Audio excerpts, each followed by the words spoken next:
Minha diretoria, crise na CBF, o Brasil perdeu para Camarões por 1-0 com o time reserva, assim como a França, assim como a Espanha, não, a Espanha entregou de sacanagem, mas assim como Portugal, enfim, não é o resultado que a gente esperava, também não é o resultado que a gente merecia, porque o Brasil não jogou uma partida ruim, o Brasil foi melhor do Camarões o jogo inteiro, mas obviamente que a gente esperava uma bela pancada no time de Camarões por alguns motivos. Primeiro, porque Camarões teria que sair para cima do jogo, não saiu, foi inteligente o time de Camarões, se tivesse saído tinha tomado, e ficou o tempo inteiro ali, né, cozinhando o jogo, falando, ó, se o resultado de lá tiver bom pra mim, é mais fácil eu achar um gol no final aqui do que eu fazer o gol e sustentar contra o Brasil. Foi inteligente o time de Camarões. Porque se eles saem do jeito que a gente achou que eles sairiam, eles dariam espaço e tomariam. Tanto que no final do jogo ali o Brasil teve espaço, né, e jogaram por uma bola, a bola aconteceu, isso tá cada vez mais comum no futebol, não dá pra chegar aqui e choramingar, porque a regra é essa, a banda toca desse jeito. Nas estatísticas do jogo você tem claramente ali um domínio muito amplo do Brasil, 65% de posse de bola, 21 chutes a gol, 4 oportunidades claras de gol, enfim. O Brasil foi muito superior. Se o Brasil saísse do jogo de hoje com 3-1, com 3, 4-0, não seria nenhum absurdo. O Brasil teve a oportunidade de fazer o gol, foi melhor. Mas a bola não entrou num contra-ataque lá, uma bola de Camarões, e é isso aí, não tem motivo para desespero. Primeiro, não era o time titular, o time reserva. Segundo, o Brasil não tinha motivo para meter o pé em dividida. Terceiro, o Brasil não estava extremamente motivado a nada durante o jogo, e principalmente o Camarões estava jogando a Vera, o Brasil não. Então tem a questão também de botar o pezinho em dividida e tal, ninguém é idiota de fazer isso num jogo desse. Então eu acho que qualquer alucinação coletiva de, olha, fodeu, está claro que esse time não é isso, esse não presta, o Bruno Guimarães é uma merda, o outro é uma merda, qualquer tipo de alucinação coletiva agora é mero brasileirismo, que a gente vê em todas as áreas, né? Na eleição, você vai votar no Lula, o Lula é Deus e o Bolsonaro é demônio. Você vai votar no Bolsonaro, o Bolsonaro é Deus, não tem defeito e o Lula é o demônio. Então, assim, o brasileiro ele é 880 o tempo inteiro, né? O cara que gosta do Flamengo, ele acha que se não jogar o Pedro, não tem que jogar ninguém. Se não jogar o Everton Ribeiro, tira o Neymar pra botar o Everton Ribeiro. O cara que torce pro Fluminense, quer que bote não sei o que. É assim que é a vida e o brasileiro tem essas características e hoje a gente tem que aceitar mais um dia de alucinação coletiva. Mas é isso, tem pontos positivos, tem pontos negativos. Muito mais pontos a serem ignorados do que pontos positivos ou negativos. Coletivamente, o time do Brasil reserva, obviamente, não existe o entrosamento, não é um time que joga junto. Você vai falar, mas não treina sempre? Não, o time reserva, normalmente, quando ele treina simulando o adversário. Ele não treina da maneira que ele jogaria. Tá? Então não se iludam com essa ideia de que o time reserva tem o mesmo entrosamento titular, porque ele joga o tempo inteiro junto. Não é verdade. O time reserva é muitas vezes, a maioria das vezes, colocados para jogar em coletivos e tal, simulando o jogo que vem aí, e não necessariamente cumprindo uma função para ele se entrosar. Ninguém entrosa time reserva. Reservas são jogadores que entram no time titular e não um time que joga constantemente junto. Pontos negativos da seleção brasileira.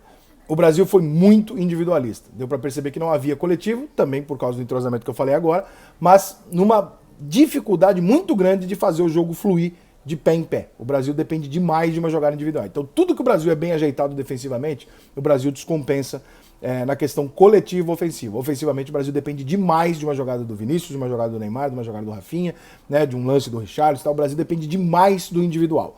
Essa é uma característica histórica do futebol brasileiro, mas é uma característica que o futebol de hoje costuma punir.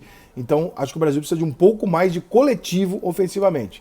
De novo, volto naquela questão, talvez o Brasil devesse não mexer no seu time titular, que jogou toda a eliminatória e tal, não sei o que, neste momento. Talvez fosse o caso de alguns jogadores que não estiveram nesse time, entraram no segundo tempo, etc., por essa questão. Lado positivo do Brasil, só tem um nome, Gabriel Martinelli. Esse é o lado positivo do Brasil de hoje. É uma pulga atrás da orelha? Não acho que o Tite vai tirar o Vinícius Júnior do time, não.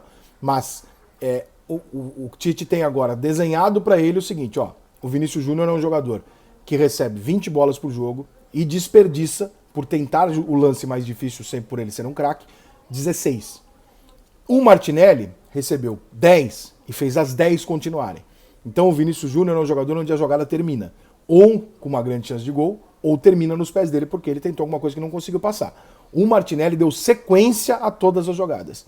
Passando a bola, fazendo o drible mais simples, finalizando a gol. Ele foi muito mais simples do que o Vinícius Júnior é.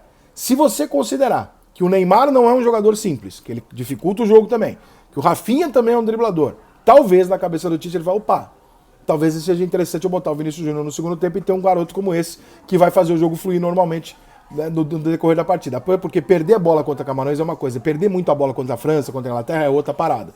Então, eu tenho muita dúvida dessa titularidade absoluta do Vinícius, não pelo que ele joga, mas pela maneira com que ela foi colocada. O Vinícius Júnior ele chegou na Copa do Mundo sem ser titular do Brasil, sem ter sequer feito uma boa partida. E de repente ele virou titular absoluto No primeiro jogo ele fez 2 lances importantes.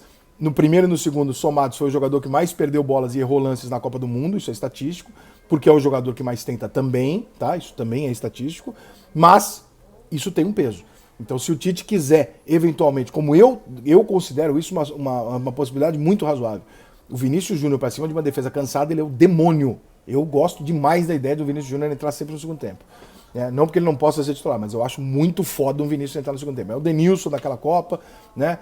Seria isso. O Martinelli hoje se mostrou um jogador muito de grupo, de time, joga pro time, não joga muito para ele, tenta o mínimo possível a jogada diferente, né? Ele faz a jogada certa, e não, quando eu digo diferente, não é porque ele não dribla, ele faz a jogada certa.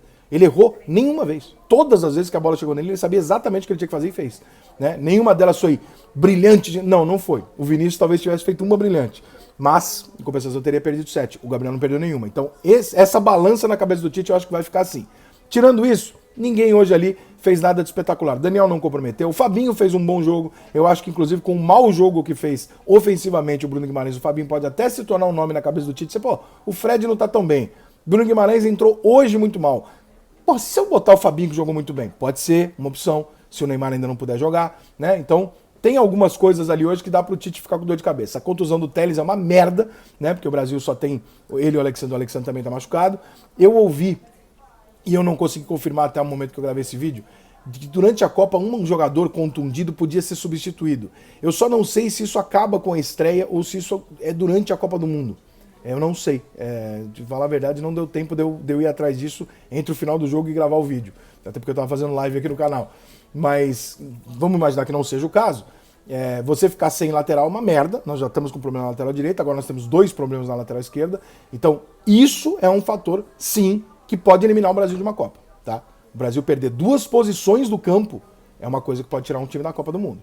Então, nós temos sim um problema a partir desse jogo. Esse problema se chama não ter um lateral esquerdo e ter um lateral direito reserva, que a gente já viu que na opção do próprio treinador, num jogo à Vera, ele optou por improvisar um outro do que colocar ele como titular. Então, você jogar sem 2 posições importantíssimas do seu time, pode fazer o Brasil mudar sim a forma de jogar. E aí, se isso eventualmente acontecer, e no próximo jogo o Brasil não puder ter um lateral esquerdo, entre improvisar o Marquinhos, improvisar qualquer jogador, ou jogar com 3 zagueiros, botar o Daniel e deixar o Daniel lá na frente, eu prefiro jogar com 3 zagueiros e botar o Daniel lá na frente. Só que me parece muito claro que o grande problema da seleção, se é que existe algum grande problema, é que o Brasil troca o tempo inteiro 6 por meia dúzia. Ou seja, em nenhum momento a gente nota que o Brasil tem um plano B. O Brasil tem uma forma de jogar. E todos os jogadores que saem são um espelho do jogador que entra. Então não tem, o Brasil joga com 2 meias, 2 atacantes. Não, o Brasil joga sempre com 2 jogadores abertos, um centroavante, um jogador atrás. É isso, não muda disso. Então isso me preocupa. Né? Se o Brasil quiser mudar o jeito de jogar, ou se alguém encaixar uma marcação, talvez a gente não tenha saída. Mas fazer desse jogo aqui um motivo de apocalipse, ou fazer desse jogo aqui um motivo de, nossa, jogamos muito, a bola não entrou também, então 2 delírios. O Brasil jogou um jogo com o time reserva, que aconteceu o que aconteceu com todo mundo. Foi lá, um jogo que não quis botar o pé, o adversário jogava um jogo importante pra ele, jogou sério e tal, o cara ganhou o jogo numa bola no contra-ataque. É isso, nada além disso aconteceu hoje.